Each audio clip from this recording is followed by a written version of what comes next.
हम तो रखते हैं मुसलमानों का दीन, दिल से है खुदा में खत्मुल मुरसलीन, दिल से है खुदा में खत्मुल मुरसलीन, खत्मुल मुरसलीन।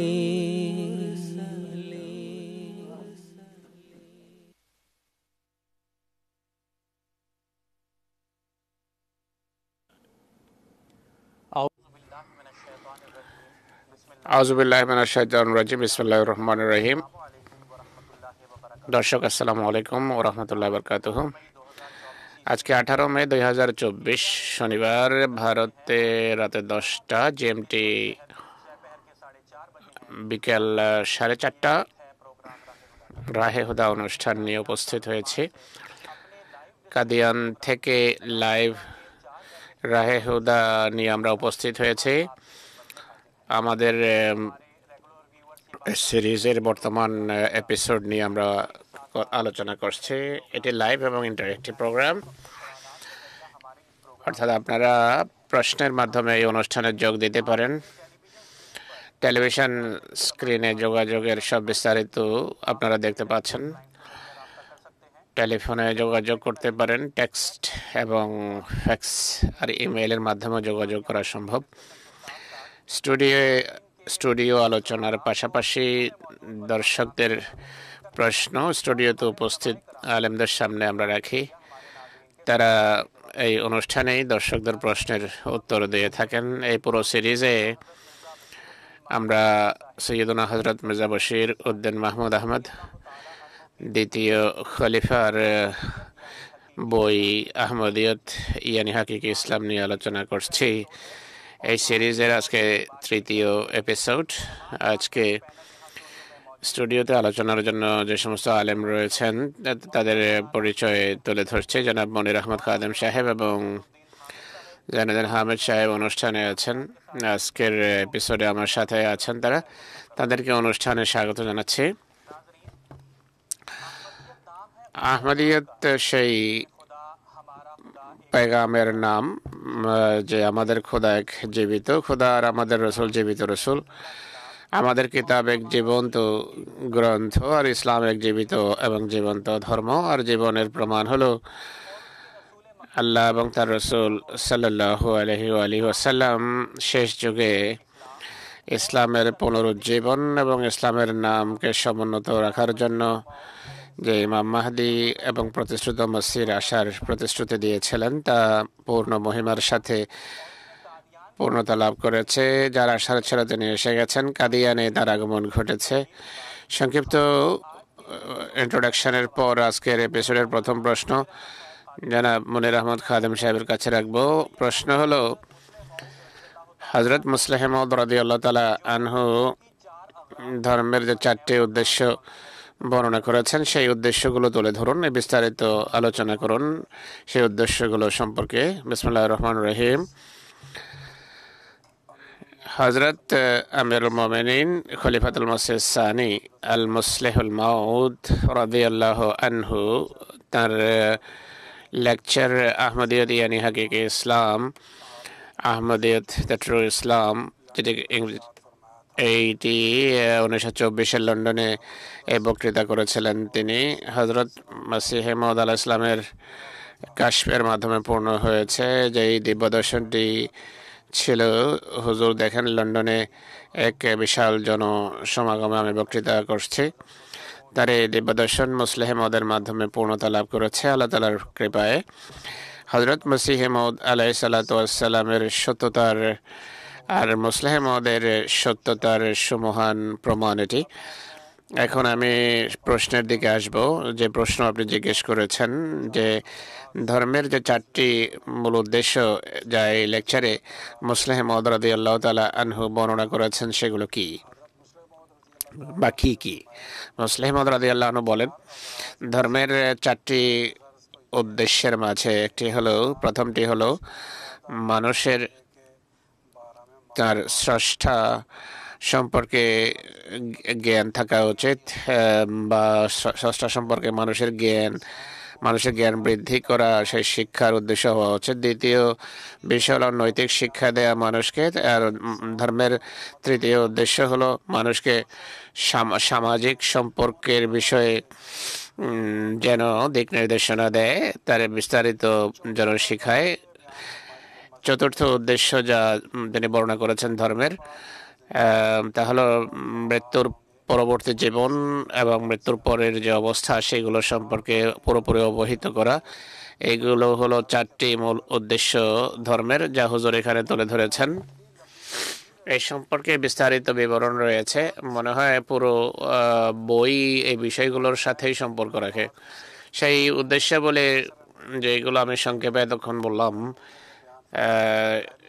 প্রথম উদ্দেশ্য হলো, হুজুর বলেন, ধর্মের মূল উদ্দেশ্য হলো মানুষকে তার স্রষ্টা সম্পর্কে অবহিত করা।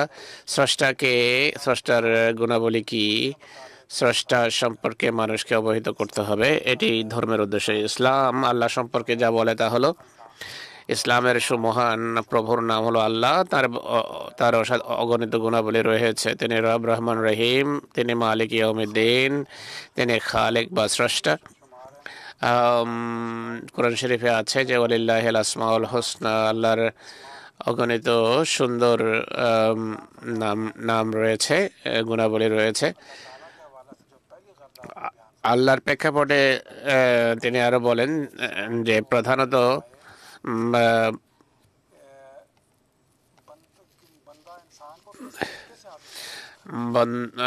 বান্দা অর্থাৎ মানুষ খোদা তাআলাকে কিভাবে লাভ করতে পারে। প্রথম, বান্দার খোদার সাথে সম্পর্ক কিভাবে এক বান্দা, এক মানুষ খোদা তাআলাকে পেতে পারে, খোদার সাথে সম্পর্ক বন্ধন রচনা করতে পারে। আর এরপর এটি বলা আবশ্যক সেই ধর্মের যে কোন কর্মের মাধ্যমে খোদাকে পাওয়া যায়।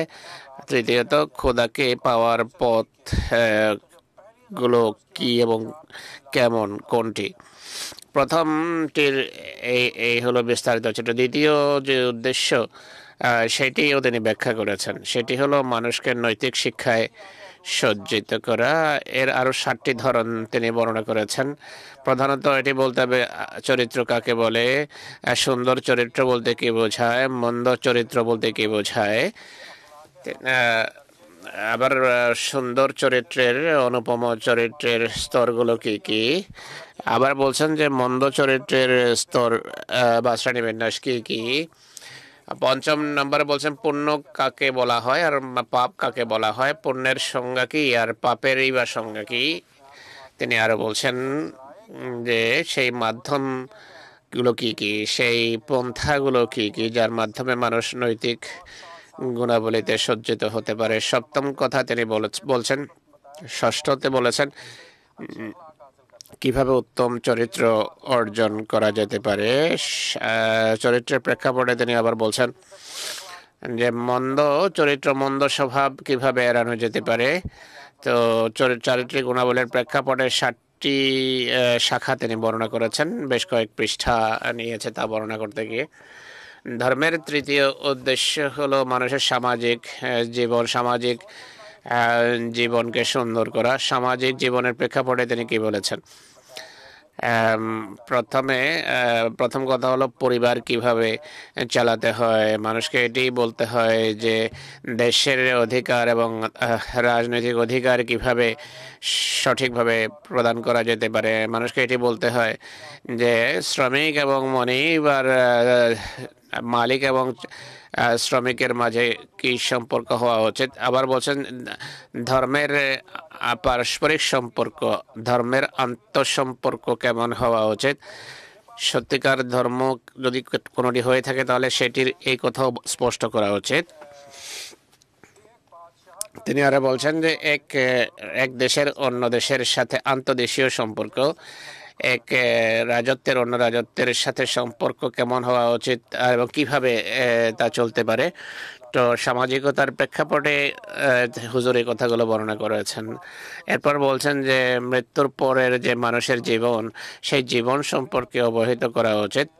ধর্মকে সামাজিক জীবনের প্রেক্ষাপটে যা বললাম সারাংশ স্বরূপ এখন সে সম্পর্কে বলছে। মানুষ যে চরিত্র এবং সামাজিকতার দৃষ্টিকোণ থেকে যে কথা বর্ণনা করে তার মূল হলো এই কথার উপর যে ইনসাফ এবং ন্যায় বিচার কিভাবে করা যায়। আমরা যদি এই সমস্ত বিষয়ে ইনসাফ ন্যায় বিচার প্রতিষ্ঠা করি, কেবল তবে আমরা সত্যিকার নৈতিক চরিত্র অর্জন করতে পারবো এবং সত্যিকার সামাজিক জীবন আমাদের দেশে শহরে প্রতিষ্ঠিত করতে সক্ষম হবো। যেভাবে আল্লাহ তাআলা বলছেন কোরআন শরীফে, ইন্নাল্লাহা ইয়ামুরুকুম বিল আদলি ওয়াল ইহসানি ওয়া ইতাইজিল কুরবা।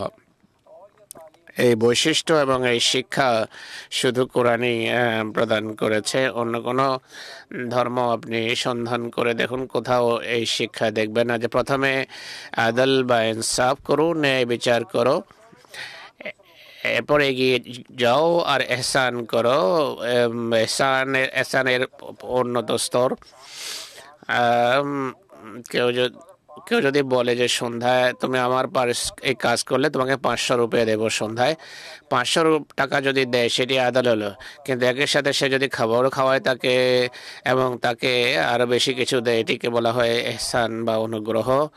আল্লাহ তাআলা মানুষকে আদল ন্যায় বিচারের পাশাপাশি এহসানের শিক্ষা দেয়, বরং এর চেয়ে আরো উন্নত শিক্ষা দেয়, অর্থাৎ ইতা ইজিল কুরবা যেটিকে বলা হয়, অর্থাৎ আত্মীয় সুলভ আচরণ করো মানুষের সাথে।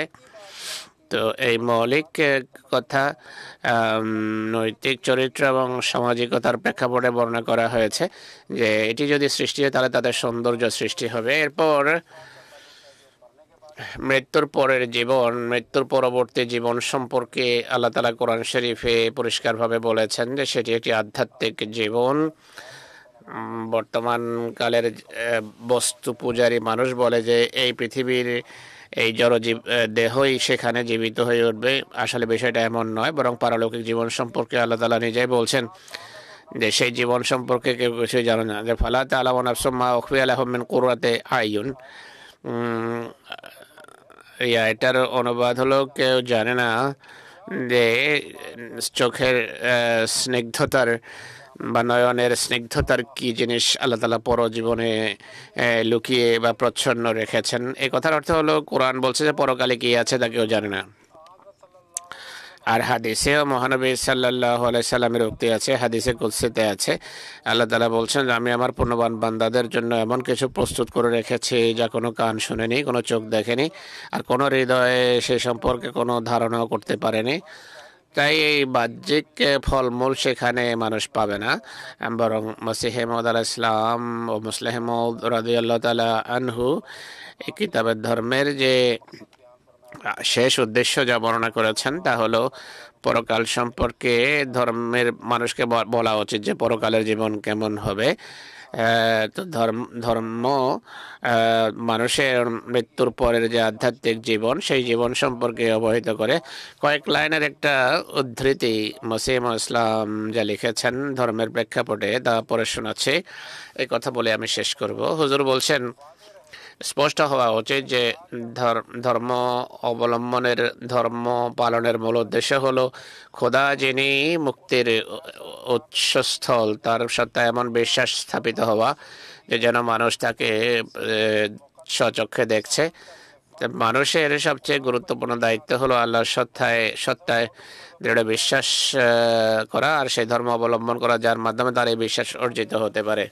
তিনি আর বলছেন ধর্মের উদ্দেশ্য কি? ধর্মের উদ্দেশ্য হলো আল্লাহর পবিত্র সত্তা এবং তার কামেল গুণাবলীর উপর পূর্ণ বিশ্বাস অর্জন করে আবেগ এবং রিপুর তাড়না থেকে যেন মুক্তি লাভ হয় আর খোদার সাথে ব্যক্তিগত সম্পর্ক স্থাপিত হয়। চশমায় মসিহিতে হজরত মসিহ মওদ আলাইহিস সালাম ধর্মের এই উদ্দেশ্য বর্ণনা করেছেন। আহমদিয়ত ইয়ানি হাকিকি ইসলামে মুসলিম মওদ এটি বর্ণনা করেছেন বিস্তারিতভাবে। জাযাকাল্লাহ। দর্শক, 13 বছর বয়স্ক এক বালকের প্রশ্ন পেয়েছি, টেক্সটে এসেছে প্রশ্নটা এখানে আমি পড়ে শোনাচ্ছি। রাহিল আহমদের প্রশ্ন এটি। তিনি বলছেন যে আমার প্রশ্ন হলো, যদি কোনো আহমদি আমাদেরকে বলে যে ঈসা আলাইহিস সালাম আকাশে জীবিত আছেন আর শেষ যুগে তিনি অবতরণ করবেন, তাকে বোঝানোর উপায় কি উত্তর দেওয়া উচিত? জাইনুদ্দিন সাহেবকে বলছে, মনির সাহেবকে উত্তর দেওয়ার জন্য বলেছেন। স্কুলে বা বিজ্ঞানে অনেক বই স্কুলে পড়ানো হয়, যাতে বলা হয় যে এই ভূমি বা পৃথিবীতে একটি চৌম্বক শক্তি আছে যেটিকে গ্র্যাভিটেশনাল পাওয়ার বলা হয়, মাধ্যাকর্ষণ শক্তি বলা হয়। কোনো জিনিসকে যখন আমরা উপরের দিকে নিক্ষেপ করি তা আবার মাটিতে এসে যায়। আসার কারণ হলো মাধ্যাকর্ষণ শক্তি, আকর্ষণ শক্তি। তাই ঈসা আলাইহিস সালাম কিভাবে কোনো কিছুর উপর ভর না করে আকাশে চলে গেলেন? আত্মা যেতে পারে, রূহ যেতে পারে। কোরআন বলে আলাম নাজালিল আরদা কিফাতান আহিয়া ওয়া আমওয়াতা, আমরা কি ভূমিকে জীবিত মৃতদের জন্য নিজের দিকে কি আকর্ষণকারী বানাইনি? তো কোরআন এই মাধ্যাকর্ষণ শক্তির কথা উল্লেখ করেছে এই আয়াতে। একই সাথে আমি এটি বলবো যে আহমদী বন্ধুকে এটি বোঝানো উচিত, আজকালকার মোল্লারাও ঈসা আলাইহিস সালামের মৃত্যুতে এখন বিশ্বাস স্থাপন করছে। রাহিলকে এটি বোঝাতে চাই যে রাসূলুল্লাহ সাল্লাল্লাহু আলাইহি সাল্লামকে মক্কার কাফেরেরা একটা প্রশ্ন করেছিল এবং তারা বলেছিল, আপনাকে আমরা এমনিতে মানব না, আপনি আমাদের চোখের সামনে আকাশে চলে যান আর সেখান থেকে এরপর কোনো বই নিয়ে পৃথিবীতে আসুন, আমরা দেখব যে আপনি আকাশ থেকে নামছেন কিনা, আর কিতাব যদি থাকে সেটিও আমরা দেখব, এরপর আপনার উপর ঈমান আনবো। আল্লাহ তাআলা বলছেন যে এদেরকে বলে দাও যে আমি তো একজন বশর, আমি একজন মানুষ এবং রসুল। যে বশর, যে মানুষ হয়, রসুল হলেও সে আকাশে যেতে পারে না। প্রশ্ন হলো, হজরত ঈসা কি মোহাম্মদ রসুল্লাহ থেকে বড় মর্যাদা রাখতেন রসুল্লাহ থেকে? যে ঈসা আকাশে চলে গেলেন, রসুল্লাহ যেতে পারবেন না। রসুল্লাহর ক্ষেত্রে আল্লাহ তাআলা বললেন যে তিনি রসুল্লাহ হলেন বশর এবং রসুল। এই যুক্তি খ্রিস্টান পাদ্রীরা উপস্থাপন করে বলতো, দেখো তোমাদের নবী বশর, তিনি রসুল হলেও আকাশে যেতে পারেন না, কিন্তু তোমরা নিজেরাই মানো ঈসা আকাশে বসে আছেন, এখন বলো শ্রেষ্ঠকে?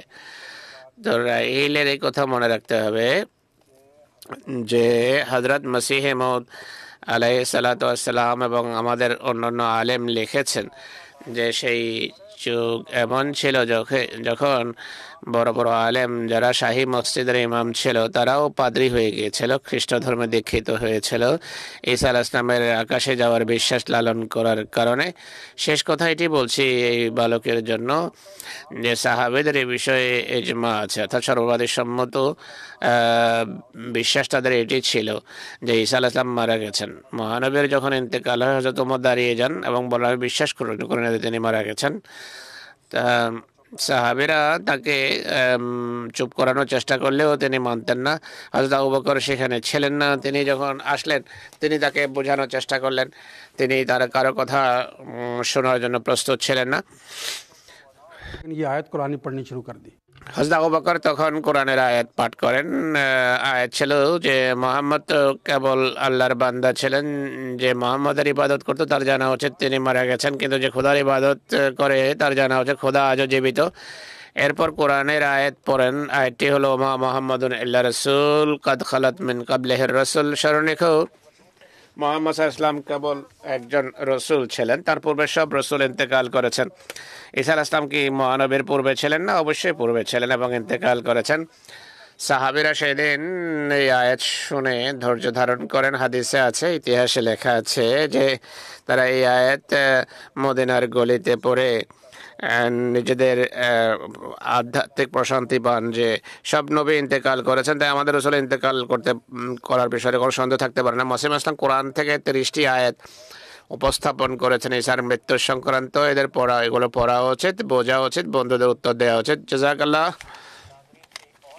দর্শক, আরো একটি প্রশ্ন টেক্সট মেসেজে আমরা পেয়েছি, সেটি উপস্থাপন করব। জার্মানি থেকে মোমেনা নাহিদ সাহেব আর প্রশ্ন এটি, তিনি লিখছেন, যদি মানুষ ঋণী হয়, সে ঈদের দিন কোনো প্রাণী কোরবানি করার অধিকার রাখে কিনা? ঋণ পরিশোধ করা অগ্রগণ্য। কোরবানি যতটুকু সম্পর্ক আছে এটি নফল ইবাদত। যাদের সামর্থ্য আছে তাদের জন্য এটি ফরজ, যাদের সামর্থ্য নেই, যারা ঋণী, তাদের জন্য এটি ফরজ নয়। হ্যাঁ, যার ঋণ পরিশোধ করতে হবে সে যদি সম্মত হয় যে আমার ঋণ পরে পরিশোধ করেন, আপনি এখন ঈদের কোরবানি করুন, এটি পৃথক একটি বিষয়। কিন্তু খরচ বা ঋণ পরিশোধকেই অগ্রগণ্য জ্ঞান করা উচিত। ঈদের কোরবানি যাদের সামর্থ্য আছে তাদের জন্য ফরজ। প্রোগ্রামের ধারাবাহিকতায় পরের প্রশ্ন জনাব জাইনুদ্দিন আহমেদ সাহেবকে জিজ্ঞেস করব। আল্লাহ তাআলা সম্পর্কে ইসলামী শিক্ষা কি, এর বিস্তারিত চিত্র তুলে ধরুন। অনেক ধন্যবাদ। বিসমিল্লাহির রহমানির রহিম। মুনির খাদেম সাহেব তার প্রশ্নের উত্তরে খোদা তাআলা সম্পর্কে বলেছেন। প্রথম প্রশ্ন এটি ছিল যে আল্লাহ কি, আল্লাহর সম্পর্কে জ্ঞান কিভাবে অর্জন করা যেতে পারে। এটি অত্যন্ত ব্যাপক একটি বিষয়। আল্লাহ তাআলার পবিত্র সত্তাকে আয়ত্ত করা মানুষের জন্য সম্ভব নয়। কোরআন আল্লাহ সম্পর্কে যা বলেছে সে অনুসারে আমরা আল্লাহর পবিত্র সত্তাকে কিছুটা বুঝি, যে কীভাবে তার সাথে সম্পর্ক বন্ধন রচনা করা যায়, তার গুণাবলীর কিছুটা ধারণা পাওয়া যায়। পৃথিবীতে যত ধর্ম আছে সব ধর্মীয় বিশ্বাসের কেন্দ্রবিন্দু হলেন আল্লাহ। যদি আল্লাহ তাআলার প্রকৃত অন্তর্দৃষ্টি এবং তত্ত্বজ্ঞান লাভ না হয়, তাহলে বাকি সব বিশ্বাস এবং দৃষ্টিভঙ্গির কোনো অর্থ নেই। মানুষের জীবনের উদ্দেশ্য হলো খোদাকে চেনা। আল্লাহ শব্দটা এটি খোদা তাআলার জামেন শব্দ, কমপ্লিট পারফেক্ট শব্দ, খোদা তাআলার পূর্ণ নাম। এটি জামেদ শব্দ। আর জামেদের অর্থ হলো এই শব্দ থেকে কোনো কিছু উদ্ভূত হয়নি, আর এটিও কোনো কিছু থেকে উদ্ভূত নয়। মুশতাকের অর্থ হলো যা থেকে, যে শব্দ অন্য কোনো কিছু থেকে বেরিয়েছে এবং যা থেকে অন্যান্য শব্দ বের হয়। মসিমদের গবেষণা হলো আল্লাহ শব্দটা ইসম জামেদ, এই শব্দ অন্য কোনো শব্দ থেকে উদ্ভূত নয়, আর এটি থেকে অন্য কোনো শব্দ সৃষ্টি হতে পারে না। আল্লাহ শব্দ কোরআনে বহুবার এসেছে। আল্লাহর নাম বিভিন্ন জায়গায়, বিভিন্ন স্থানে, বিভিন্ন উপলক্ষে কোরআনে উল্লেখ করা হয়েছে। আল্লাহ তাআলা তাহাতে ঘোষণা করেন যে ইন্নানি আনাল্লাহ লা ইলাহা ইল্লা আনা ফা'বুদুনি ওয়া আকিমিস সালাতা লিযিকরি। নিশ্চয় আমি আল্লাহ। আল্লাহ তাআলা নিজেই তার পবিত্র নাম ঘোষণা করছেন, লা ইলাহা ইল্লা আনা ফা'বুদনি, আমি ছাড়া অন্য কেউ ইবাদতের যোগ্য নয়, তাই আমারই ইবাদত করো। ওয়া আকিমুস সালাতা লিযিকরি, আমার স্মরণের জন্য নামাজ কায়েম করো। খোদার ব্যক্তিগত নাম হলো আল্লাহ, আর বাকি যত নাম আছে সেগুলো গুণবাচক নাম আল্লাহ তাআলার। আল্লাহ এটি আল্লাহর পবিত্র সত্তার নাম, সত্তাগত নাম। আল্লাহ তাআলার বিভিন্ন কোরআন শরীফে আল্লাহর গুণাবলী কয়টা আছে সেটি নির্দিষ্ট করে বলা হয়নি। কোরআন বলে যে কলিদুল্লাহ আবিদুর রহমান আইয়াম্মা তাদহু ফালাহুল আসমাউল হোসনা, আল্লাহ বলে ডাকো বা রহমান বলে ডাকো, যে নামেই ডাকো না কেন সব সুন্দর এবং অনিন্দ সুন্দর সব নাম আল্লাহ তাআলার। আল্লাহর গুণাবলী বহু, অগণিত। আল্লাহর গুণাবলীর বহিঃপ্রকাশ বা তার গুণবাচক নামের বহিঃপ্রকাশ কিভাবে হয়? মানুষ যখন আল্লাহর পবিত্র সত্তার উল্লেখ করে, তার গুণাবলীর কথা বলে, সর্বপ্রথম এক্ষেত্রে নবীদের পবিত্র সত্তা আসে। খোদার গুণাবলীর বহিঃপ্রকাশ ঘটে নবীদের মাধ্যমে। সর্বপ্রথম এবং সবচেয়ে বেশি খোদার পবিত্র গুণাবলীর বিকাশ ঘটেছে আমাদের প্রিয় মনিব হযরত মুহাম্মদ সাল্লাল্লাহু আলাইহি ওয়াসাল্লামের মাধ্যমে। সত্যিকার অর্থে এটি মানব জীবনের মূল উদ্দেশ্য। সব মানুষের জীবনের উদ্দেশ্য হলো নিজ নিজ সামর্থ্য এবং যোগ্যতা অনুসারে খোদার গুণাবলীর বিকাশ স্থল হওয়া। খোদার গুণাবলীর সবচেয়ে মহান, সবচেয়ে বড় বিকাশ ছিলেন হযরত মুহাম্মদ সাল্লাল্লাহু আলাইহি সাল্লাম। বিকাশ স্থল তিনি ছিলেন, তার সত্তাতে খোদার গুণাবলীর সবচেয়ে মহান বিকাশ ঘটেছে। আল্লাহর জন্য আহাদ এবং ওয়াহেদ দুটো শব্দ ব্যবহার হয়েছে। কুল হুয়াল্লাহু আহাদ, এটি একটি আহাদ এবং ওয়াহেদ দুটো শব্দ ব্যবহার হয়েছে আল্লাহর জন্য। আহাদ অর্থ হলো একা। আমরা উর্দুতে আল্লাহ তাআলা নিঃসত্তায় একা। ওয়াহেদের অর্থ হলো তিনি গুণের ক্ষেত্রে এক। এটি প্রথম সংখ্যা হলো ওয়াহেদ। ওয়াহেদ ইসনানে সালাসা, কিন্তু ওয়াহেদের পূর্বে কোনো সংখ্যা নেই। তো আল্লাহ সম্পর্কে কোরআন আহাদ শব্দ ব্যবহার করেছে আর ওয়াহেদ শব্দ ব্যবহার করেছে। আল্লাহ তাআলার পবিত্র সত্তা মহাপর্দার অন্তরালে বিদ্যমান। সব ধর্মের বিশ্বাস এবং দৃষ্টিভঙ্গি নির্ভরস্থল হলো আল্লাহ তাআলার উপর, কিন্তু আল্লাহ মহা পর্দার অন্তরালে রয়েছেন। বাহ্যিক চোখে তাকে দেখা যায় না, তাকে চেনাও যায় না, কিন্তু খোদা এমন ব্যবস্থা করে রেখেছেন যে আল্লাহ তাআলা মানুষের হৃদয়ে পৌঁছেন, আল্লাহ মানুষের কাছে ধরা দেন। মানুষ পুরো অন্তর্দৃষ্টি এবং পুরো দৃঢ়তার সাথে বলতে পারে বা দেখে যে আল্লাহ আছেন। আল্লাহ তাআলা নিজেই সংবাদ দেন এই সম্পর্কে। কোরআন শরীফ বলে এই সম্পর্কে,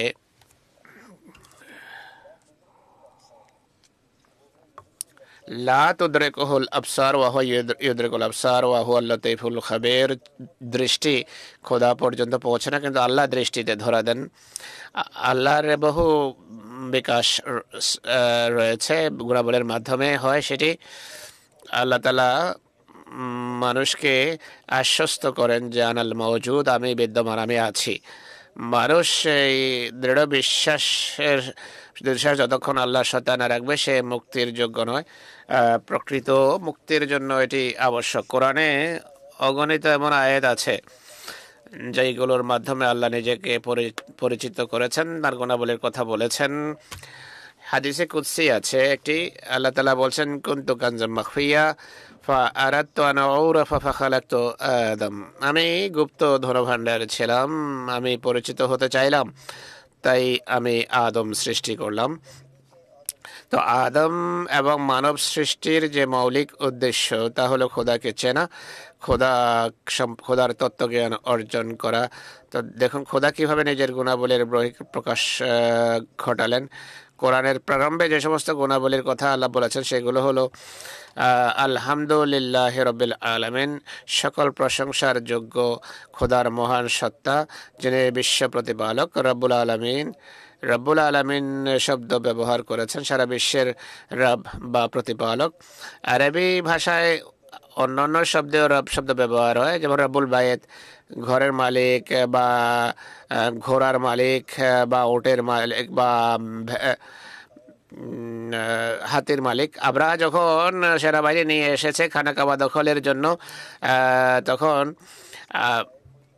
সে তার প্রতিনিধি পাঠায় মক্কায় যে চলো একটা সমঝোতা করি। তখন তাকে আবু তালেব উত্তর দেন যে দেখো, আমি উটের মালিক, আমার উটগুলো আমাকে ফেরত দাও। আনা রব্বুল ইবিল, আমি উটের মালিক, আমার উট দরকার, উটগুলো আমাকে দিয়ে দাও। আর এই ঘরেরও একজন মালিক আছেন, তিনি নিজে এটি দেখবেন কিভাবে এর সুরক্ষা করতে হয়। তিনি উত্তর দিয়েছেন। তো রব শব্দ রুবুবিয়ত অর্থাৎ রব এবং আব্দ দুটো শব্দ আছে। আব্দ বা উবুদিয়তের অর্থ হলো নিজের লক্ষ্য অর্জনের জন্য ক্রমান্বয়ে মানুষকে লক্ষ্যে পৌঁছানো, যে পৌঁছায় তাকে বলা রব। রব রুবুবিয়তের অর্থ হলো ইবলাগু শাই ইলা কামালিহি শাইআন ফাশাইআন, কোনো জিনিসকে তার পরম মার্গে উৎকর্ষ পর্যায়ে পৌঁছানো ধীরে ধীরে, এর জন্য রব শব্দ ব্যবহার। আল্লাহ তাআলা রব। আল্লাহ কিভাবে লালন পালন করেন, রুবুবিয়ত করেন। তিনি ক্রমান্বয়ে মানুষকে তুচ্ছ অবস্থা থেকে উচ্চ অবস্থার দিকে নিয়ে যান, উন্নততম স্তরে নিয়ে যান। তো আল্লাহর প্রথম বৈশিষ্ট্য যা কোরআনে উল্লেখ করা হয়েছে সেটিকে বলা হয় রুবুবিয়ত। তো রব্বুল মুসলিমিন বা রব্বুল মুমিনিন বলা হয়নি, রব্বুল আলামিন বলা হয়েছে। পুরো সৃষ্টির তরবিয়ত আল্লাহ তাআলা করছেন। এটি পরীক্ষিত বিষয় যে পৃথিবীর কোনো জিনিস এমন নেই যা খোদার রুবুবিয়ত থেকে কল্যাণমণ্ডিত হচ্ছে না। যত সৃষ্টি আছে সব জিনিস খোদা তাআলার যে রুবুবিয়তের যে প্রশ্রবণ সেটি থেকে লাভবান হচ্ছে। খোদার বাকি সব গুণাবলী, বাকি সব গুণ, কিছু গুণ বা বৈশিষ্ট্যের জ্ঞান আমাদেরকে দেয়া হয়েছে, আর কিছু বৈশিষ্ট্যের জ্ঞান দেয়া হয়নি, সেটিগুলো পরকালে প্রকাশ করবেন। তো সার্বিক ঈমান হলো কুল লিল্লাহিল আসমাউল হুসনা, সমস্ত সুন্দর গুণাবলী আল্লাহ তাআলার। এরপর বলা হয়েছে তিনি রহমান, তিনি না চাইতেই দান করেন। আল্লাহ তাআলার রহমানিয়ত বৈশিষ্ট্যের যে বিকাশ সেটি কিভাবে হয়? আল্লাহ তাআলা আমাদের সৃষ্টির পূর্বেই, এই পৃথিবীতে আসার পূর্বেই প্রয়োজনীয় সব কিছু আল্লাহ তাআলা পূর্বেই সৃষ্টি করে রেখেছেন। এরপর রহিমিয়ত বৈশিষ্ট্য রয়েছে, এরপর মালিকিয়ত বৈশিষ্ট্য রয়েছে, এরপর কাদের শব্দের অর্থ হলো যিনি পরিমাপ করেন, ধারণা করেন। তো ইসলাম যে খোদার ধারণা তুলে ধরে পৃথিবীর সামনে, তা হলো তিনি হাই এবং কাইয়ুম, তিনি দোয়া গ্রহণ করেন, তিনি জীবিত, অন্যদেরকেও জীবন দান করেন। আর মুজিবুদ দাওয়া, তিনি দোয়াও গ্রহণ করেন, কবুল করেন। আল্লাহ তাআলা কোরআন শরীফে নিজ পবিত্র সত্তার প্রমাণ হিসেবে এই বিষয়টাকে উপস্থাপন করেছেন। মুজিবুদ দাওয়া অর্থাৎ তিনি দোয়া কবুল এবং গ্রহণ করেন। আল্লাহ তাআলা বলেন যে উজিবুদ দাওয়াতাদ দাঈ ইযা দাআন, দোয়াকারী যখন আমাকে ডাকে এবং দোয়া করে আমি সেই দোয়া গ্রহণ করি এবং উত্তর দেই। একটি গুরুত্বপূর্ণ কথা যা বুঝতে হবে তাহলে খোদার কোনো বৈশিষ্ট্য বা গুণ বিলুপ্ত হয় না।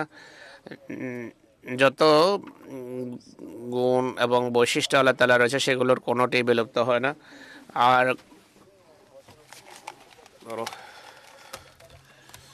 আল্লাহ তাআলা সর্বদা সৃষ্টিকর্তা ছিলেন এবং আছেন। তিনি মুতাকাল্লিম এবং মুতাকাল্লিম ছিলেন এবং আছেন আর থাকবেন। এই জগতের বড় সত্য হলো কোরআন শরীফের সুস্পষ্ট নির্দেশনা সত্ত্বেও অধিকাংশ আলেমরা এই বিষয়টাকে মনে করে নিয়েছে যে আল্লাহ তাআলার কথা বলার শক্তি হারিয়ে গেছে। আল্লাহ তাআলা পূর্বে কথা বলতেন, এখন বলেন না বা বলবেন না। ইসলাম যে শ্রেষ্ঠত্ব রাখে অন্যান্য ধর্মের উপরে, এটিই হলো আল্লাহ তাআলার কথা বলার শক্তি। এখন দেখুন, আপনি শুরুতে বলেছিলেন যে ইসলাম হলো এক জীবন্ত খোদাকে উপস্থাপন করে, জীবন্ত খোদার ধারণা উপস্থাপন করে, জীবন্ত খোদা, জীবন্ত গ্রন্থ এবং জীবন্ত রসুলের ধারণা উপস্থাপন করে। তো এটি কিভাবে হতে পারে যে আমরা আল্লাহ তাআলার কথা বলার শক্তিকে নিঃশেষ হয়ে গেছে বলে মনে করবে? হযরত মসিহ মাউদ আলাইহিস সালাম আসার পূর্বে সবাই মনে করতো যে আল্লাহ তাআলার কথা বলার শক্তি হারিয়ে গেছে, আর সবাই এটি বলতো যে ধর্মের ভিত্তি এখন শুধু কিচ্ছা কাহিনীর উপর। তো তিনি আলাইহিস সালাম নিজের অসংখ্য ইলহাম এবং ওহীকে উপস্থাপন করে তিনি এই ঘোষণা দিয়েছেন যে কখনোই নয়, আল্লাহ তাআলার কোনো গুণ হারিয়ে যায়নি বা নিঃশেষ হয়ে যায়নি। সেই খোদা এখনো চান যাকে চান, সেই খোদা এখনো যাকে চান তার সাথে কথা বলেন। এরপর বলেন যে এটা কিভাবে হতে পারে যে অন্য আল্লাহ তাআলাকে ছাড়া অন্য কারো প্রতি আমি ভালোবাসা পোষণ করব, যদি দেখা নাও হয় তাহলে কথাই যথেষ্ট তার অস্তিত্বের প্রমাণের জন্য। তো আল্লাহ তাআলার নৈকট্য যে অর্জন করে সে কখনো আল্লাহ তাআলার কৃপা থেকে শূন্য থাকে না।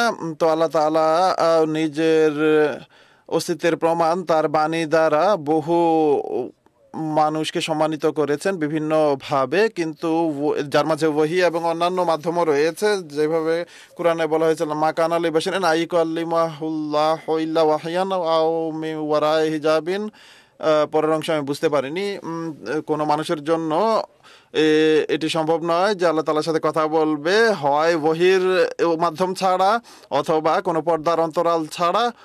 অর্থাৎ স্বপ্ন বা কাশফের মাধ্যমে, অথবা আল্লাহ তাআলার কোনো বার্তাবাহক আসে এবং তার বাণী পৌঁছে দেয়। তো ইসলামের যে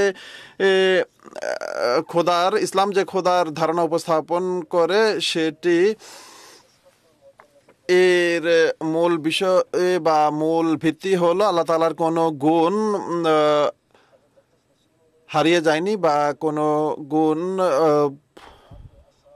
শেষ হয়ে যায়নি। আর এই বিষয়টি প্রমাণ করার জন্য হযরত মুসলিম মাউদ আলাইহিস সালাম এসেছেন। আর আরেকটি বিষয় হলো দোয়া গৃহীত হওয়া, এটি আল্লাহ তাআলার অস্তিত্বের আরেকটি প্রমাণ যে তার প্রিয় বান্দাদের তিনি দোয়া গ্রহণ করেন। আর সিরাতের গ্রন্থসমূহে আমরা এই বিষয় দেখতে পাই। তো আসলে এই বিষয়টির বহু এমন আয়াত রয়েছে। তো একটি আয়াতের দিকে আমি ইঙ্গিত করে আমার বক্তব্য শেষ করব, যে কিভাবে আমরা বলতে পারি যে আল্লাহ তাআলা নিজ বান্দাদের সাথে কথা বলেন, সেই কোন শর্ত রয়েছে। আল্লাহ তাআলা বলেন, আলা ইন্না আউলিয়া আল্লাহ লা খাউফুন আলাইহিম ওয়া লা হুম ইয়াহজানুন আল্লাযিনা আমানু ওয়া কানু ইয়াত্তাকুন লাহুমুল বুশরা ফিল হায়াতিদ দুনিয়া ওয়া ফিল আখিরাহ লা তাবদীলা লিকালিমাতিল্লাহ। অর্থাৎ দেখুন কতটা সুস্পষ্টভাবে আল্লাহ তাআলা এই বিষয়টি বর্ণনা করছেন যে ক্ষেত্রে কোনো পরিবর্তন সম্ভব নয়। তিনি বলেন যে কান খুলে শুনে নাও, ইন্না আউলিয়া আল্লাহ, আল্লাহর যারা আউলিয়া বা বন্ধু রয়েছে। আরেক জায়গায় বলেছেন আল্লাহু ওয়ালিউল্লাযিনা আমানু ইউখরিজুহুম মিনাজ যুলুমাতি ইলান নূর, আল্লাহ তাআলা মুমিনদের বন্ধু। অন্যত্র বলেছেন যে আল্লাহ তাআলা মুমিনদের বন্ধু এবং তাদেরকে অন্ধকার থেকে আলোর দিকে নিয়ে যান। এখানে বলেছেন আল্লাহ ইন্না আউলিয়া আল্লাহ, আল্লাহ তাআলার বন্ধু যারা রয়েছে। কারা আল্লাহর বন্ধু? আল্লাযিনা আমানু ওয়া কানু ইয়াত্তাকুন, অর্থাৎ যারা ঈমান আনয়ন করে এবং তাকওয়া অবলম্বন করে, তাদের জন্য কি নিয়ামত রয়েছে? লাহুমুল বুশরা ফিল হায়াতুদ দুনিয়া ওয়াল আখিরাহ, তাদের জন্য এই ইহজগতেও এবং পরের জগতেও শুভ সংবাদ দেয়া হয়েছে। কিভাবে? আল্লাহ তাআলা যদি কথা না বলেন, ওহী ইলহাম না করেন তাদের প্রতি, তাহলে কিভাবে সেই পুরস্কার লাভ করবে? এরপর বলেন লা তাবদীলা লিকালিমাতিল্লাহ, আর এই সিদ্ধান্তের ক্ষেত্রে কোনো পরিবর্তন সম্ভব নয়। তো এভাবে সুস্পষ্টভাবে আল্লাহ তাআলা বলে দিয়েছেন। যা হোক, সংক্ষেপ হলো আল্লাহ তাআলা একলাম, তার অসংখ্য গুণাবলী রয়েছে। তিনি এমন এক সত্তা যিনি সমস্ত উত্তম গুণাবলী ধারণ করে আছেন এবং সমস্ত মন্দ বিষয়াদি থেকে তিনি পবিত্র। এমন এক সুন্দর সত্তা যার সাথে যতই ভালোবাসা হবে তা কম হবে। তিনি সৃষ্টিকর্তা, তিনি মালিক, তিনি রিজিক দাতা। মানুষ কোথায় যাবে? সে যে এক একটি শ্বাস বা নিঃশ্বাস গ্রহণ করছে, সেটিও আল্লাহ তাআলাই দান করেছেন। সে প্রতিটি ক্ষণ প্রতিনিয়ত আল্লাহ তাআলার নিয়ামতরাজি থেকে বরকতমণ্ডিত হচ্ছে। সে তাকে ছেড়ে চলতেই পারে না। যা হোক, আল্লাহ তাআলা হলেন সমস্ত গুণাবলীর আধার, দোয়া গ্রহণকারী সত্তা, আর এমন এক সত্তা যাকে যতটাই ভালোবাসা হয়। হযরত মুসলিম মাউদ আলাইহিস সালাম বলেছেন, আমরা যদি এক কদম অগ্রসর হই তাহলে তিনি 2 কদম আমাদের দিকে আসবেন। আমরা যদি অর্থাৎ আমাদের পক্ষ থেকে সামান্য চেষ্টা হলেও আল্লাহ তাআলা তার রহমানিয়ত গুণের অধীনে আরো দ্রুত আমাদের দিকে আসবেন। তো এইভাবে মানুষ আল্লাহ তাআলার সাথে সম্পর্ক করতে পারে। জাযাকুমুল্লাহু খায়রাল জাযা। প্রোগ্রামের পরবর্তী প্রশ্ন মোহতারাম মাওলানা মুনির আহমদ খাদেম সাহেবের কাছে রাখতে চাই, যে প্রতিটি ধর্মের শুরু যেহেতু আল্লাহ তাআলার কোনো না কোনো প্রেরিতের মাধ্যমে হয়েছে, তো প্রতিটি ধর্মকে সত্য মনে করতে কি আপত্তি করা যায়? আর মানুষের এই স্বাধীনতা থাকা উচিত যে সে যে ধর্ম চায় গ্রহণ করতে পারে, এই বিষয়টি বুঝিয়ে বলবেন। প্রতিটি ধর্ম নিজ ভিত্তির দিক থেকে অবশ্যই সত্য। আর দ্বিতীয় কথা যেটি আপনি বলেছেন যে একজন মানুষের এই স্বাধীনতা থাকা উচিত যে সে যে ধর্ম চায় গ্রহণ করতে পারে, এটিও একান্ত সঠিক কথা।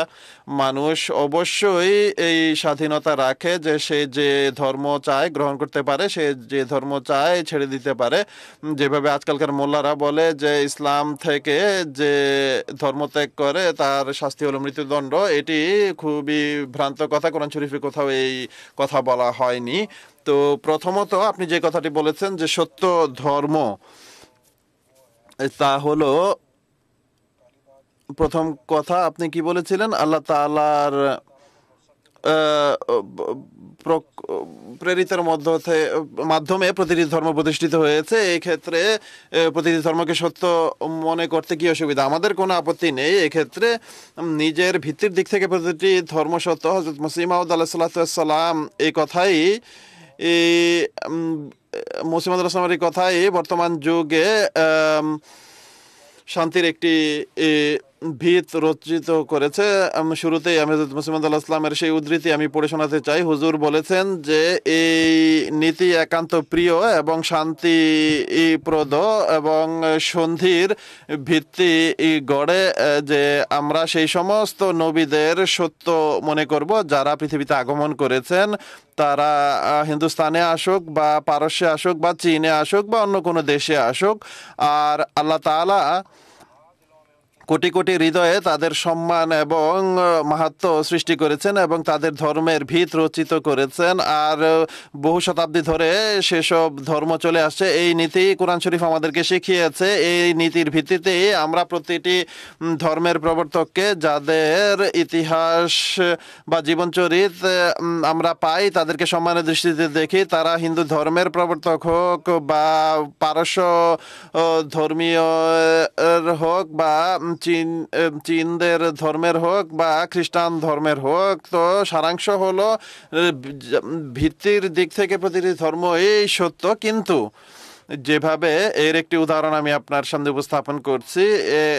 একটি পানি যখন কোনো উৎস থেকে নিঃসরিত হয়, সেটি যখন সেখান থেকে বের হয়, তখন যেখান থেকে সেটি বের হচ্ছে সেখানে তা খুবই পরিষ্কার পরিচ্ছন্ন এবং সুমিষ্ট এবং ব্যবহারযোগ্য হয়ে থাকে। কিন্তু সে যতই প্রবাহিত হয় এবং সামনে অগ্রসর হয়, নালা ইত্যাদি এবং গ্রামগঞ্জের মধ্য দিয়ে যায়, তখন তার সুরক্ষার যদি কোনো ব্যবস্থা না করা হয়, তাহলে তার যে পিউরিটি রয়েছে বা স্বচ্ছতা রয়েছে সেটি ধীরে ধীরে নষ্ট হতে থাকে। তো এই একই অবস্থা ইসলামের পূর্বের ধর্মগুলোর সাথে হয়েছে, কেননা তাদের সম্পর্কে কোথাও কোনো সুরক্ষার আল্লাহ তাআলার পক্ষ থেকে ছিল না, সুরক্ষার প্রতিশ্রুতি ছিল না আল্লাহ তাআলার পক্ষ থেকে, আর কোনো দাবিও সেসব ধর্মে নেই।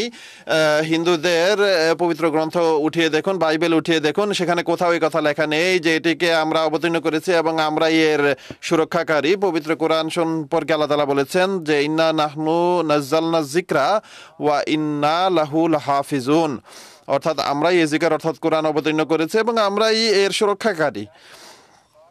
যেভাবে খাঁটি এবং সতেজ এবং সুমিষ্ট পানি এটি উৎস থেকে ছিল, শেষ পর্যন্ত আমরা এর সুরক্ষার ব্যবস্থা করব এবং এটি খাঁটি এবং সুমিষ্ট এবং সতেজ থাকবে। অনুরূপভাবে আল্লাহ তাআলা পবিত্র কোরআনে এটিও বলেছেন যে এই যে শিক্ষা, যা পবিত্র শিক্ষা, যা সর্বদা যেমনটি ছিল তেমনই কিয়ামত পর্যন্ত চলে যাবে, তিনি বলেন যে এখন এটিকে আমরা পরিপূর্ণ বা শেষ করেছে। অর্থাৎ যত পবিত্র গ্রন্থ পূর্বে এসেছে তার মাঝে শুধু এই মর্যাদা কোরআনেরই রয়েছে। আল ইয়াউমা আকমালতু লাকুম দীনাকুম, আজকের দিনে আমি তোমাদের ধর্মকে তোমাদের জন্য পরিপূর্ণ করেছি। ওয়া আতমামতু আলাইকুম নিয়ামতি, এবং নিজের নিয়ামতকেও পরিপূর্ণ করেছি। ওয়া রাযীতু লাকুমুল ইসলাম দীনা, এবং তোমাদের জন্য ইসলাম ধর্মে আমি সন্তুষ্ট হয়েছি। এখন অন্য কোনো গ্রন্থ আপনি নিন, বেদ নিতে পারেন, বাইবেল নিতে পারেন বা অন্য যে কোনো ধর্মগ্রন্থ নিন, কোথাও এটি লেখা হয়নি যে এই ধর্মগ্রন্থ পরিপূর্ণ, বরং সেখানে লেখা আছে যে এতগুলো আয়াত এখানে পরবর্তীতে প্রবেশ করানো হয়েছে। অর্থাৎ বাইবেল সম্পর্কে যারা গবেষণা করে তারাও এই কথা বলেছে, বা ইনজিল সম্পর্কে যারা গবেষণা করেছে তারাও বলেছে যে এগুলো পরবর্তীতে সংযোজিত হয়েছে বাইবেলে। 4 বেদের মধ্যে থেকে কোনো কোনো অনুসারী এমন আছে যারা কোনো কোনো বেদকে মানেই না, হিন্দুদের ধর্মগ্রন্থের কথা বলছি। তো কিন্তু কোরআন শরীফ এর বিসমিল্লাহর বি থেকে নিয়ে নাসের সিন পর্যন্ত সব কিছুই এখনো সেভাবে আছে যেভাবে অবতীর্ণ হয়েছিল। আর পশ্চিমা যত ইতিহাসবিদ রয়েছে বা অন্যান্য ব্যক্তিবর্গ আছে তারাও এই কথা স্বীকার করে। উইলিয়াম মিওর, যিনি গবেষণা করেছেন মুহাম্মদ সাল্লাল্লাহু আলাইহি ওয়াসাল্লাম সম্পর্কে, তিনিও এই কথা স্বীকার করেছেন যে কোরআন শরীফ যেভাবে অবতীর্ণ হয়েছে আজও সেভাবে এটি পাওয়া যায়। আর তৃতীয় আরেকটি বিষয় কোরআন শরীফ সম্পর্কে এটি স্মরণ রাখার যোগ্য যে এটি এমন এক গ্রন্থ যা সারা পৃথিবীর জন্য অবতীর্ণ হয়েছে। এটি এক আন্তর্জাতিক পৃথিবী যে হয়ে উঠেছে তার কাজে আসার জন্য আজকের এই কোরআন শরীফ। মহানবী সাল্লাল্লাহু আলাইহি ওয়াসাল্লামকে বলা হয়েছে আপনি রহমাতুল লিল আলামিন। আমরা আপনাকে সতর্ককারী এবং সুসংবাদ দানকারী করেছি সারা পৃথিবীর জন্য। আর অন্য কোথাও আপনি কথা পাবেন না, বরং সেখানে বাইবেলে পড়লে জানা যায় যে আমার মতো এক রসুল পরবর্তীতে আসবেন, তিনি আগুনের শরীয়ত নিয়ে আসবেন। দ্বিতীয় বিবরণে কথা লেখা আছে। আর ইঞ্জিল উঠিয়ে পড়ুন, সেখানে কথা লেখা আছে যে এখনো বহু বিষয় এমন আছে যেগুলো তোমরা শোনার যোগ্য হয়ে ওঠেনি। যোহনে কথা লেখা আছে, যোহন অধ্যায়ে, সেই সত্য আত্মা বা পবিত্র আত্মা আসবে, তিনি তোমাদের সামনে এসব বিষয় উপস্থাপন করবেন, তখন তোমরা এইসব কথা বুঝতে পারবে। তো ইঞ্জিলও নিজের অপরিপূর্ণ হওয়ার কথা স্বীকার করেছে, বাইবেলও করা হয়েছে এবং অন্যান্য গ্রন্থেও বলা হয়েছে। আর আন্তর্জাতিক হওয়ার ক্ষেত্রে তো প্রশ্নই আসে না, আন্তর্জাতিক হওয়ার তো প্রশ্নই আসে না। তো কোরআন শরীফের দাবি একমাত্র কোরআন শরীফেরই এটি দাবি যে আন্তর্জাতিক, কোরআন শরীফেরই দাবি এটি পরিপূর্ণ গ্রন্থ, কোরআন শরীফেরই দাবি এটি যে এটি একটি আন্তর্জাতিক গ্রন্থ। আর এই যে ধর্ম আজকের যুগে রয়েছে, আর এমন এক ধর্মেরই আজকের যুগে মানুষের প্রয়োজন যা এমন সব বিষয় মানুষের সামনে উপস্থাপন করবে এই শর্ত সমূহের সাথে বা অন্যান্য শর্ত সহ। অন্য কোনো ধর্মগ্রন্থে আপনি এই কথা পাবেন না। তো তিনি যে কথা বলেছেন, আপনি যে বলেছেন যে সেসব ধর্ম সত্য, সেগুলোকে সত্য মনে করা উচিত, অবশ্যই মনে করা উচিত, কিন্তু আল্লাহ তাআলা সেগুলোর সুরক্ষার প্রতিশ্রুতি দেননি, তাই এখন আর সেগুলোর এই পর্যায়ে নেই যে সেগুলোর অনুসরণ করা হবে। সেখানে অবশ্যই অনেক মৌলিক বিষয়াদি রয়েছে যেগুলো আজও যদি তার অনুসারীরা ব্যবহার করে তাহলে এর উপর আমল করে তাহলে সেগুলো অবশ্যই অনুসরণযোগ্য বা সম্মানের বিষয়। তো সেসব ধর্ম এখনো সম্মান পাওয়ার যোগ্য, আর তাদের সেসব ধর্মের প্রবর্তকরা অবশ্যই সম্মান পাওয়ার যোগ্য, কিন্তু তা সত্ত্বেও যেমনটি তাদের ধর্ম এই কথা বলেনি যে তাদের শিক্ষা আজকের জন্য বা আজকের যুগের জন্য অনুসরণযোগ্য, কিন্তু এটি অবশ্যই পবিত্র কোরআনে বলা হয়েছে। আমাদের কথা শুধু এতটুকুই যে অবশ্যই সেগুলোর সম্মান পাওয়ার যোগ্য, কিন্তু অনুসরণযোগ্য এখন শুধু পবিত্র কোরআন। তো এই বিষয়টি আমি আপনাদের সামনে উপস্থাপন করলাম। আর একটি উদ্ধৃতি রয়েছে হযরত মুসলিহ মাউদ রাদিয়াল্লাহু তাআলা আনহু এর যে বইয়ের আলোকে আমরা কথা বলছি, তো আমি ভাবলাম যে শেষে আমি হযরত মুসলিহ মাউদের উদ্ধৃতির আলোকে আমার কথা শেষ করব। হুজুর বলেন, সন্দেহ সৃষ্টি হতে পারে যে যদি সারা পৃথিবীতে সমস্ত ধর্মই খোদা তাআলার পক্ষ থেকে এসে থাকে তাহলে সবগুলো ধর্মকে সত্য মনে করা হবে না কেন? আর কেন এটি মনে করা হবে না যে যেই ধর্মে ওর অনুসরণ ইচ্ছা মানুষ যে কোনো ধর্মের অনুসরণ করে আল্লাহ তাআলাকে পেতে পারে?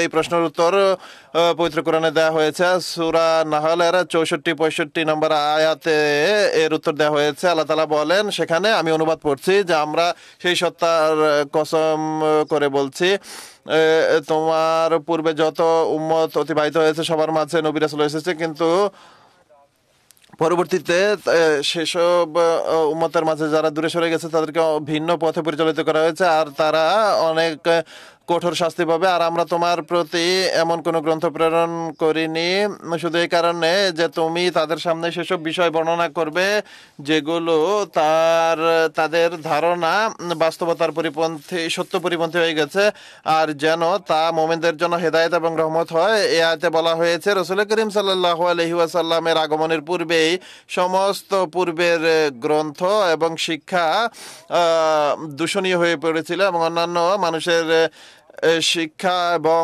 ধারণা সেগুলোর অন্তর্ভুক্ত হয়ে গিয়েছিল। তাই এই তাদের মূল খোদা তাআলার পক্ষ থেকে ছিল, এবং বর্তমান যুগে যেহেতু তা অনুসরণযোগ্য ছিল না, তাদের উপরে পূর্ণ ভরসা যেহেতু করা সম্ভব ছিল না যে এক খোদার অন্বেষীকে সে খোদা তাআলা তারা খোদা তাআলার কাছে পৌঁছে দেবে, তাই এগুলো আর এখন অনুসরণযোগ্য না। যা হোক, এটি হযরত মুসলিম মাউদ রাদিয়াল্লাহু তাআলা আনহু তার সেই বক্তৃতা আহমদিয়াত অর্থাৎ প্রকৃত ইসলামে এই প্রশ্নের উত্তর এইভাবে প্রদান করেছেন। জাযাকুমুল্লাহু আহসানাল জাযা।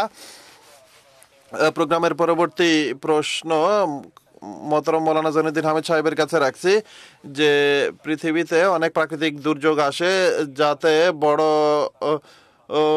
বৃদ্ধরাও মৃত্যুবরণ করে এবং অনেক সময় শিশুরাও মৃত্যুবরণ করে। তো বড়দের সম্পর্কে কথা বলা যেতে পারে যে তারা তাদের গুনার জন্য শাস্তি পেয়েছে, কিন্তু যারা মাসুম বাচ্চা বা নিরপরাধ শিশু তাদের ক্ষেত্রে খোদা তাআলার উপর এই আপত্তিত করা যায় না যে আল্লাহ তাআলা নিরপরাধ শিশুদের হত্যা করেছেন। খোদা তাআলার কৃপার কোনো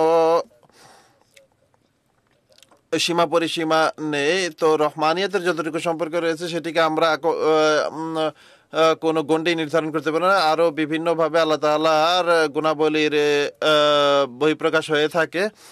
তো পৃথিবীতে বিভিন্ন ধরনের, এটি সত্যি কথা যে পৃথিবীতে বিভিন্ন ধরনের প্রাকৃতিক বিপর্যয় বা দুর্যোগ আসে, আর এক্ষেত্রে অনেক নিরপরাধ নিহত হয়। মুহাম্মদ সাল্লাল্লাহু আলাইহি ওয়াসাল্লামের যুগেও আমরা এর উদাহরণ দেখতে পাই।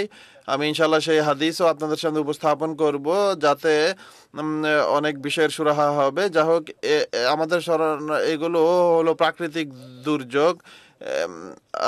অনেক বিষয়াদি এমন থাকে যার ফলে এমন দুর্যোগ আসে। এই ক্ষেত্রে একটি কথা স্মরণ রাখার যোগ্য যে কোরআন শরীফ এ ধরনের বহু নির্দেশ দেখা যায়। সিরুফিল আরজের নির্দেশ রয়েছে যে পৃথিবীতে ঘুরে ফিরে দেখো যে অস্বীকারীদের পরিণাম কি হয়েছে। কোরআন শরীফে সেগুলোর উল্লেখ রয়েছে যে এইভাবে তাদেরকে ধ্বংস করা হয়েছে, এইভাবে তাদেরকে ধ্বংস করা হয়েছে ঝড়ের মাধ্যমে, তুফানের মাধ্যমে। তো প্রাকৃতিক যত দুর্যোগ আছে সেগুলোর ক্ষেত্রে একটি অংশ অবশ্যই এ উদ্দেশ্যে হয়ে থাকে যেন খোদা তাআলার যে বৈশিষ্ট্য সেটি প্রকাশ হয়। আর বলা হয়েছে ওয়ামা না মুআযযিবিন হাত্তা নাবআসা রাসূলা, এই আয়াতে এটি বলা হয়েছে যে যতক্ষণ আমরা কোনো সতর্ককারী না পাঠাই ততক্ষণ আমরা আযাব দেই না। তো কোরআন শরীফে এই কথা স্বীকার কোরআন শরীফে আমরা এই কথার সমর্থন দেখতে পাই না যে সমস্ত প্রাকৃতিক দুর্যোগ আল্লাহ তাআলার পক্ষ থেকে শাস্তি হিসেবে আসে। হ্যাঁ, বাহ্যিকভাবে অনেক প্রাকৃতিক দুর্যোগ আসে। একটি হলো প্রাকৃতিক নিয়ম বা প্রকৃতির নিয়ম, প্রকৃতির বিধান। তো প্রকৃতির বিধান অনুযায়ী যেভাবে আল্লাহ তাআলা সেটিকে সৃষ্টি করেছেন সেটি তা ফলো করে। এক্ষেত্রে যদি এমন কোনো বিষয় দেখা দেয় তাহলেও প্রাকৃতিক বিপর্যয় বা দুর্যোগ দেখা দিতে পারে। এটি মানুষের কারণে সৃষ্টি হয়। তো প্রকৃতির বিধানের ক্ষেত্রে যদি মানুষ বিভিন্ন বিষয় না মানে বা সেক্ষেত্রে এমন কোনো বিষয়ের সৃষ্টি হয়ে যায় যার ফলে প্রাকৃতিক দুর্যোগ আসে, তাহলে সেটি সাধারণ নিয়মের অধীনে আসে। মানুষের নিজের উন্নতির যদি প্রকৃতির বিধানকে ফলো না করা হয় তাহলে মানুষের উন্নতি বাধাগ্রস্ত হয়। আর দ্বিতীয়ত শরীয়তের আইন রয়েছে যেটি মানুষের আধ্যাত্মিক উন্নতির জন্য আল্লাহ তাআলা নবীদের মাধ্যমে যে আইন প্রবর্তন করে সেটি হলো মানুষের শরীয়তের আইন মানুষের জন্য। তো এখন যে কোনো জিনিস আপনি দেখুন যে কোনো জিনিসের কারণ এটি কোনো কার্যের মুখাপেক্ষী, অবশ্যই কোনো কারণ এবং কারণের একটি ধারাবাহিকতা থাকে যেটি আপনি যে কোনো বিষয়ে দেখতে পারেন। প্রকৃতির বিধানের প্রতিও আমরা যদি তাকাই তাহলে কারণের এক সুদীর্ঘ ধারাবাহিকতা আমরা দেখি। আর সকল কারণের আদি কারণ হলো আল্লাহ তাআলার সত্তা। তো কোনো আল্লাহ তাআলাকে আমরা এই কারণে সকল বিষয়ের আদি কারণ হিসেবে উপস্থাপন করি, কেননা তিনি সবকিছু সৃষ্টি করেছেন। যদি সারা পৃথিবী একত্রিত হয়ে যায় তবুও মানুষের কোনো এক ক্ষতি করতে পারে না যদি আল্লাহ তাআলা না চান। অনুরূপভাবে যদি সারা পৃথিবী একত্রিত হয়ে যায় তাহলে মানুষের কোনো কল্যাণ করতে পারবে না যদি আল্লাহ তাআলা না চান। তো এমন একত্ববাদের উপর মানুষ যখন প্রতিষ্ঠিত হয় তখন তারা আর কোনো কিছুকে ভয় করে না এবং তাদের কোনো দুঃখ থাকে না। এখন প্রাকৃতিক দুর্যোগের ক্ষেত্রে যেই মানুষ বা যে শিশুরা মারা যায়, এটি শুধু প্রকৃতির বিধানের ক্ষেত্রে নয়, আরো অন্যান্য বহু ক্ষেত্রে আমরা দেখতে পাই। কেননা আল্লাহ তাআলা হলেন ইয়াফআলু মা ইউরিদ, তিনি যা চান তা করতে পারেন। তার গুণের আমরা কোনো সীমা পরিসীমা নির্ধারণ করতে পারি না। তো যাই হোক, বহু এমন কারণ থাকতে পারে যার ফলে এমনটি ঘটে। একটি গাছে অনেক ফল নষ্ট হয়ে যায়, তো যেটিকে প্রতিষ্ঠিত রাখার সেটিকে আল্লাহ তাআলা অবশ্যই প্রতিষ্ঠিত রাখেন। অনেক ফল নষ্ট হয়ে যায় তা সত্ত্বেও। তো এইভাবে আপনি দেখতে পারেন যে অনেক মানুষ জন্মের পূর্বে মারা যায় বা অনেক শিশু জন্মের পূর্বে মারা যায়। তো সেখানে একটি হাদিস আমি উপস্থাপন করতে চাই যাতে অনেক প্রশ্নের উত্তর হয়। হযরত আয়েশা রাদিয়াল্লাহু তাআলা আনহা থেকে বর্ণিত হয়েছে, তিনি বলেন যে কালা রাসূলুল্লাহ সাল্লাল্লাহু আলাইহি জৈশুন আল কাবাতা ফাইজা কানু বিবাইদা মিনাল আরদ ইউখসাফু বিআউয়ালিহিম ওয়া আখিরিহিম, यानी एक लश्কর, অর্থাৎ এক বাহিনী খানা কাবার উপর আক্রমণ করবে। এটা এক ধরনের ভবিষ্যৎবাণী কিভাবে পূর্ণ হবে আমরা জানি না, কিন্তু যা হোক মহানবী সাল্লাল্লাহু আলাইহি ওয়াসাল্লাম বলেছেন যে এমন এক বাহিনী হবে যারা খানা কাবার উপর আক্রমণ করবে। যখন তারা বাইজা নামক স্থানে পৌঁছবে তখন শুরু থেকে নিয়ে শেষ পর্যন্ত সমস্ত জমি ধসিয়ে দেওয়া হবে। তো সেখানে তো অনেক দোকানদার, সাধারণ লোক, এমন লোকেরাও থাকবে যারা সেই বাহিনীর অন্তর্ভুক্ত নয়। তো মহানবী সাল্লাল্লাহু আলাইহি ওয়াসাল্লাম বলেছেন যে তাদের সবাইকে ধসিয়ে দেয়া হবে,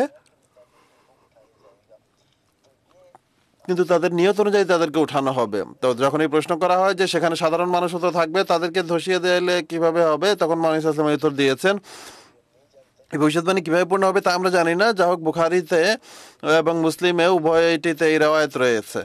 আরেকটি হাদিস উপস্থাপন করতে চাই যাতে আরো সুস্পষ্ট হয় বিষয়টি। মহানবী সাল্লাল্লাহু আলাইহি ওয়াসাল্লাম বলেছেন যে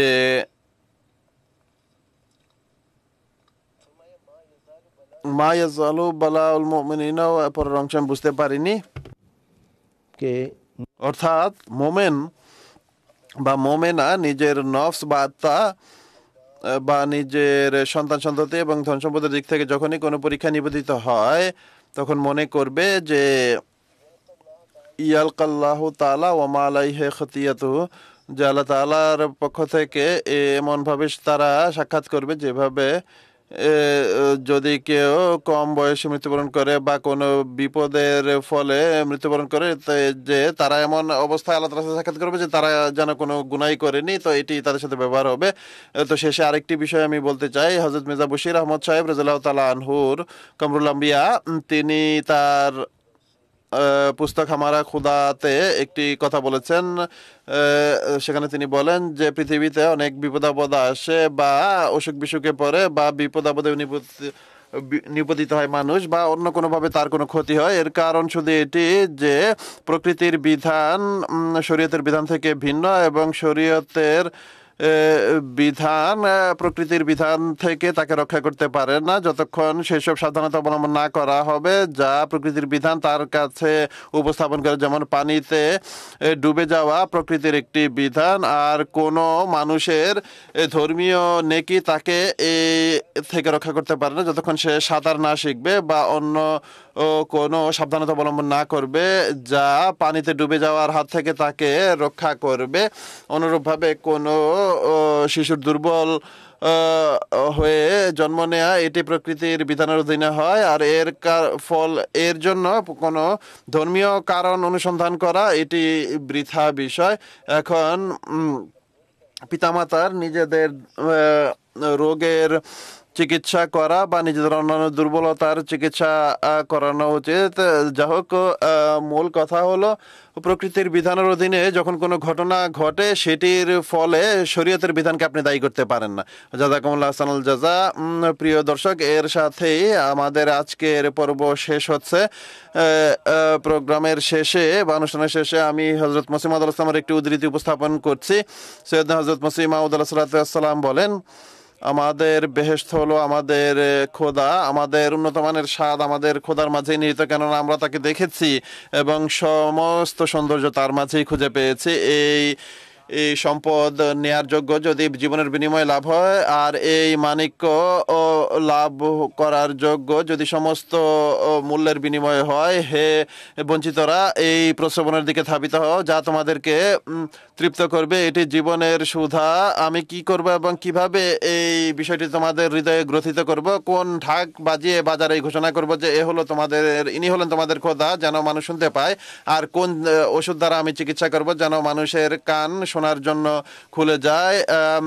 প্রিয় দর্শক, এরই সাথে আমাদের আজকের এই পর্ব শেষ হচ্ছে। ইনশাআল্লাহ তাআলা আগামী পর্বে এই বিষয়েই এই আলোচনা চলমান থাকবে। ততক্ষণ পর্যন্ত বিদায় নিচ্ছি। আসসালামু আলাইকুম ওয়া রাহমাতুল্লাহি ওয়া বারাকাতুহু।